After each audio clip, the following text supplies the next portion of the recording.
Today, let's explore how to effortlessly schedule messages on WhatsApp using the Eazybe extension. To begin, find the scheduler option within our chat interface and give it a tap.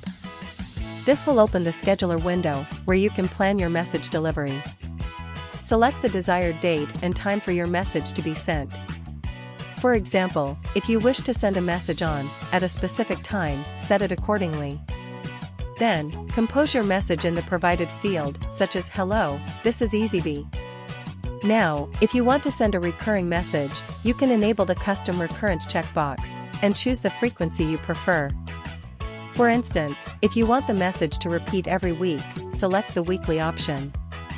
You also have the flexibility to schedule messages to repeat monthly or annually. Once configured, your message will automatically be sent on the specified day and time, ensuring efficient and seamless communication. Thanks for your time. I hope you found this to be useful.